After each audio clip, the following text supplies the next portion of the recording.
Cuma geser beberapa meter, jalannya langsung beda dunia di perbatasan Lebak Banten dan Bogor, Jawa Barat. Warga tiap hari lihat kontras ekstrim, sisi Lebak masih tanah merah berbatu, perjalanan lambat dan rawan. Masuk Bogor, aspal mulus, marka jelas, perawatan rutin. Viral, publik mempertanyakan ketimpangan dan keseriusan Pemprov Banten.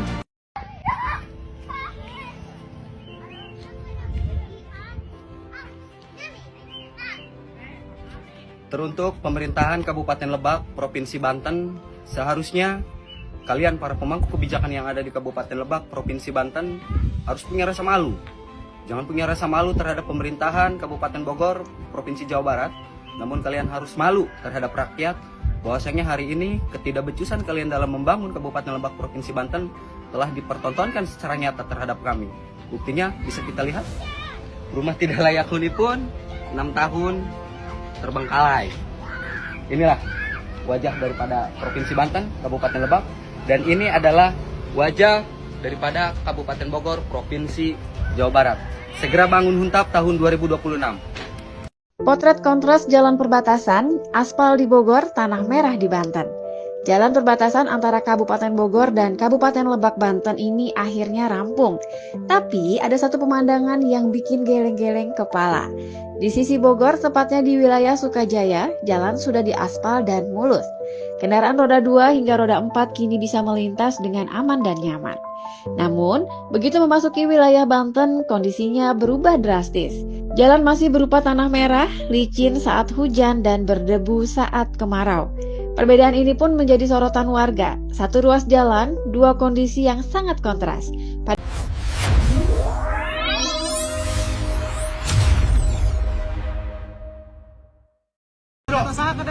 Kailan ke ambek tuntas. Ini tadi ke kendaraan ngomong. Dengar ke makanan, ulang motong dia. Cacing.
Untuk masyarakat Banten. Dan kita mendukung program ini. Tapi jangan sampai teknis di lapangannya ini juga menyengsarakan rakyat. Maka dari itu Pak, kita meminta agar program ini juga dievaluasi. Sekian, terima kasih. Salam calon pejabat jujur merdeka. Ini Gubernur Banten, alhamdulillah saja santap siang di restoran Tapang 2. Makanannya enak, ikannya segar, pemandangannya juga bagus. Berkunjung ke Ketapang 2. Sebelumnya saya akan membacakan janji fakta integritas yang sempat ditandatangani di atas materai oleh Wakil Bupati Kabupaten Lebak, Kepala BPBD Lebak, Kepala Dinas Perkim, Sda 2, juga Kepala PUPR Kabupaten Lebak. Demi Allah, saya akan melaksanakan poin-poin di bawah ini. Segera bangunkan yang layak untuk warga masyarakat Kecamatan Lebak yang terdampak bencana dalam tahun 2020. 2. bersedia membentuk Satgas Percepatan Penanganan Pembangunan Hunian Tetap Lebak Kedong. Tak agresif kepada pemerintahan provinsi juga pemerintahan pusat agar terrealisasi untuk membangun dan merealisasikan hunian yang layak pada tahun 2025. Tidak ada kata ditunda kembali. Bangunan harus dilaksanakan tahun 2025. 2025 harus sudah terlaksana lahan 5,4 hektar, juga pengerasan jalan untuk mobilisasi alat berat.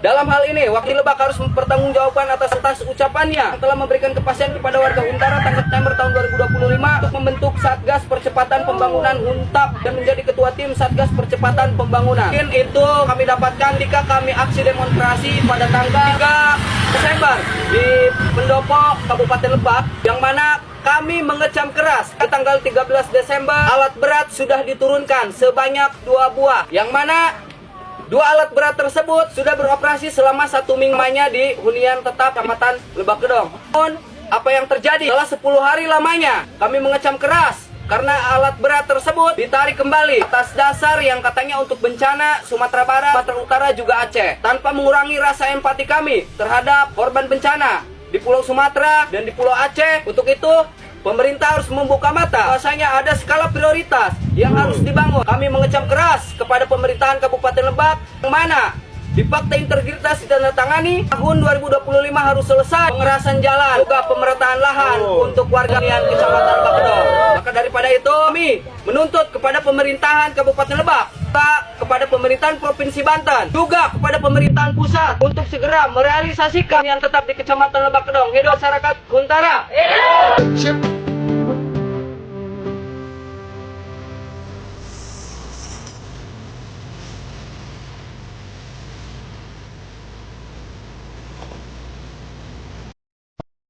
Sendiri orang benang 80% kudu nambah beda izin kan tersani ya. Haji Asep Awaludin bae anu teu menang 2% acan datang ke dia. Andra Sony anu menang 87%. Kami tunggu Pak sampai sini. Jika memang Bapak tidak sanggup datang ke sini, kami yang datang ke kantor Bapak bawa 2 truk. Oke, kita siap datang ke kantor gubernur. Jika Bapak tidak sanggup datang ke sini, maka kami yang datang ke pendopo gubernur. Hidup rakyat yang melawan. Hidup rakyat yang melawan. Ya. Saya geng haji Bapak Ibu, anu patut dihormati teh pertama meureun Allah, Rasul, katilu pemerintah. Pemerintah nu kumaha ieu, pemerintah nu goblok malah dihormati. Lawan bae. Makanya sampai dengan hari ini saya tidak takut dengan siapapun termasuk dengan PH jika memang saya hari ini dilaporkan dengan kata-kata kotor saya, karena saya ibaratnya memberikan aspirasi masyarakat banyak di sini Bu. Aya nu ngabela tapi nu ngabelana dilaporkan. Saya teu goblok. Anu ngalaporkan. Lagi dan lagi warga memvideokan jalan perbatasan antara Jabar dan Banten. Sabar ya warga Banten, semoga cepat dibangun jalannya. Warga masyarakat Pasir Buntu melakukan perbaikan jalan milik Dinas Kabupaten Lebak. Jalan tersebut bukan sekali dilakukan perbaikan oleh masyarakat secara swadaya. Warga menilai Pemda Lebak dan Pemprov Banten dinilai kompak tidak memperhatikan aspirasi warga.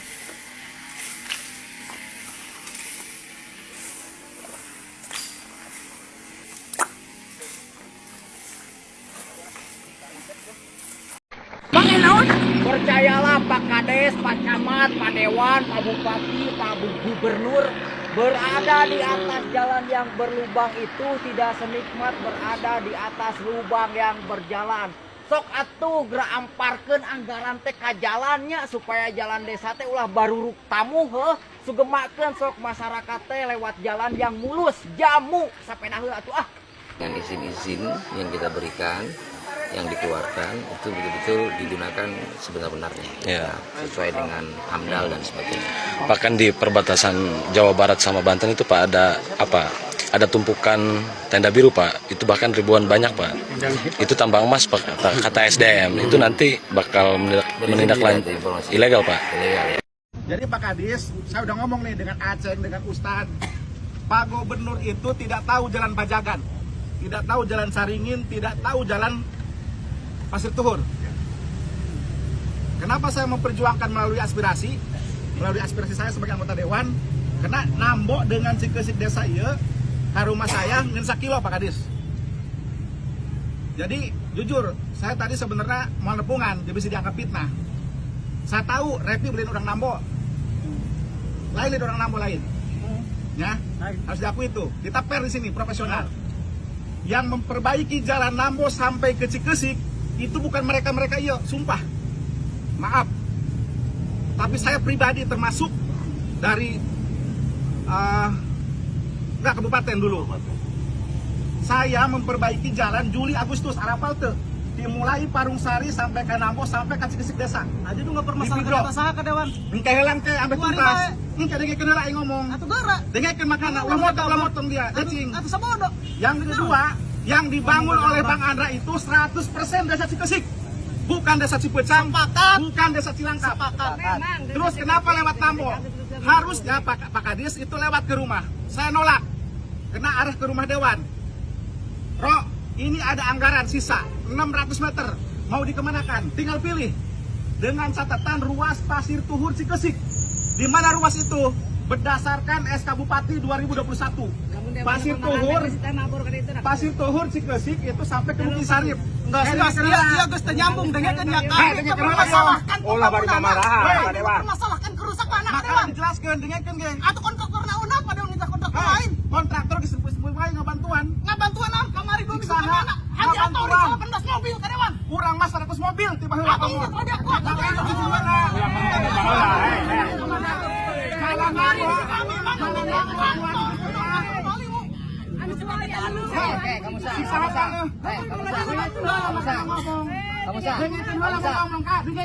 Orang geus dengekeun jeung saya kalau udah ka urang Nambo.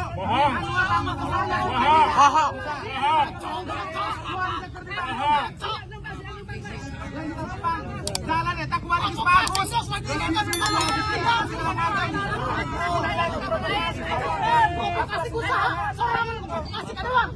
Provokasi naon? atuh dulu.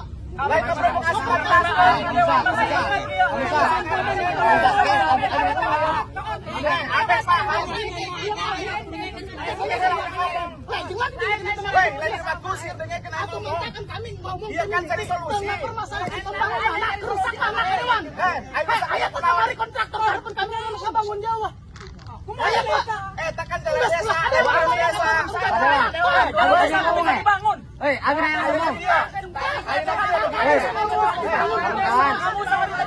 Urang hiji. Bisa dibangun jalan desa mah.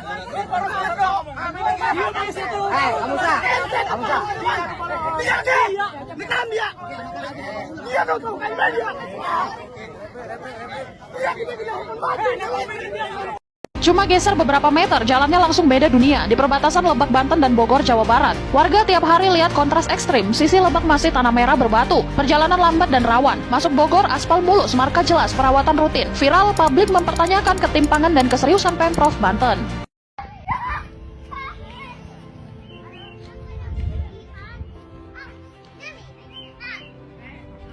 Teruntuk pemerintahan Kabupaten Lebak, Provinsi Banten, seharusnya kalian para pemangku kebijakan yang ada di Kabupaten Lebak, Provinsi Banten harus punya rasa malu. Jangan punya rasa malu terhadap pemerintahan Kabupaten Bogor, Provinsi Jawa Barat. Namun kalian harus malu terhadap rakyat bahwasanya hari ini ketidakbecusan kalian dalam membangun Kabupaten Lebak, Provinsi Banten telah dipertontonkan secara nyata terhadap kami. Buktinya bisa kita lihat. Rumah tidak layak huni pun 6 tahun terbengkalai. Inilah wajah daripada Provinsi Banten, Kabupaten Lebak. Dan ini adalah wajah daripada Kabupaten Bogor, Provinsi Jawa Barat. Segera bangun Huntap tahun 2026. Potret kontras jalan perbatasan, aspal di Bogor, tanah merah di Banten. Jalan perbatasan antara Kabupaten Bogor dan Kabupaten Lebak Banten ini akhirnya rampung. Tapi ada satu pemandangan yang bikin geleng-geleng kepala. Di sisi Bogor, tepatnya di wilayah Sukajaya, jalan sudah diaspal dan mulus. Kendaraan roda 2 hingga roda 4 kini bisa melintas dengan aman dan nyaman. Namun, begitu memasuki wilayah Banten, kondisinya berubah drastis. Jalan masih berupa tanah merah, licin saat hujan dan berdebu saat kemarau. Perbedaan ini pun menjadi sorotan warga. Satu ruas jalan, dua kondisi yang sangat kontras. Padahal jalan ini menjadi akses penting bagi aktivitas masyarakat lintas daerah. Warga berharap pembangunan tak berhenti di satu sisi saja, agar konektivitas Bogor-Lebak benar-benar merata dan dirasakan bersama. Kepala Bidang Pembangunan Jalan dan Jembatan PJU Dinas Pekerjaan Umum Kabupaten Bogor, Fadli Iskandar, menuturkan, proyek peningkatan jalan ini memiliki nilai kontrak sebesar 1,3 miliar rupiah. Ini menjadi bagian dari komitmen Pemkab Bogor dalam meningkatkan konektivitas wilayah, khususnya daerah perbatasan. Kedepan, Dinas PUPR Kabupaten Bogor pun berencana melanjutkan pembangunan infrastruktur jalan di wilayah perbatasan lainnya. Berdua, gerak dibangun jalan bangsat, hei. Dari putar jalan ki model ki kos bagong, setan doang. Dele motor, dele aku cungur dari ya, monyet dele Saat lewat jalan yang berlubang, sakit rasanya pinggang. Teruntuk Bapak Bupati Kabupaten Lebak. Perkenalkan Bapak, kami dari masyarakat Kampung Ciseel dan Cigacilung, Desa Sobang, Kecamatan Sobang. Kampung kami merupakan kampung terujung di Kecamatan Sobang, Kabupaten Lebak, Provinsi Banten. Kampung kami juga terkenal dengan jalannya yang rusak serta licin dan di sampingnya jurang, sehingga sangat sulit untuk dilewati kendaraan roda 4. Apalagi kalau hujan, itu sangat mengkhawatirkan untuk kendaraan yang melewati jalan ini. Bahkan tidak sedikit kendaraan roda 4 yang terjatuh dan terjerumus ke jurang. Akses jalan ini memiliki 3 tanjakan yang sangat berbahaya. 2 ada di Jalan Poros Desa Pasir Nangka dan 1 ada di Jalan Poros Desa Sobang. Dari ketiganya sudah ada kejadian kecelakaan kendaraan roda 4 yang terjerumus ke jurang. Saking rusaknya Jalan Poros Desa dan tidak ada solusi bahkan respon dari pihak pemerintah desa terkait, saat ini kami sedang berada di salah satu tanjakan paling berbahaya, yaitu Tanjakan Terep, tepatnya di Jalan Poros Desa Pasir Nangka, Kecamatan Muncang. Tanjakan inilah yang pernah ada kejadian kecelakaan kendaraan roda 4 bak terbuka terjerumus ke jurang, bahkan sampai memakan korban. Tapi sampai saat ini belum ada tanggapan ataupun solusi apa-apa dari pihak pemerintah desa terkait. Sehingga pada hari ini kami melaksanakan gotong royong pengecoran jalan di tanjakan ini dengan biaya hasil dari swadaya masyarakat Kampung Ciseel dan Cigacilung, serta dibantu ada sumbangan bahan dari beberapa pengusaha toko bangunan yang ada di Pasar Ciminyak, Kecamatan Muncang. Kami sangat bersyukur dan mengucapkan banyak terima kasih kepada pengusaha toko bangunan yang telah peduli kepada kami. Jika kami harus bertanya, mengapa jalan poros desa ini sangat kurang diperhatikan? Yang harus Bapak tahu, 1 minggu sekali kami selalu melakukan kegiatan gotong royong perbaikan akses jalan ini. Padahal ini bukan wilayah dan kewenangan kami untuk kami kelola. Tapi pemerintah desa terkait tidak pernah merespon, apalagi bertanggung jawab atas hal tersebut. Bahkan untuk memperbaiki jalan poros desa saja, masyarakat harus berswadaya. Di mana letak kepedulian pemerintah saat ini? Jika memang pemerintah itu ada, mengapa juga masih bersembunyi di saat rakyatnya menjerit untuk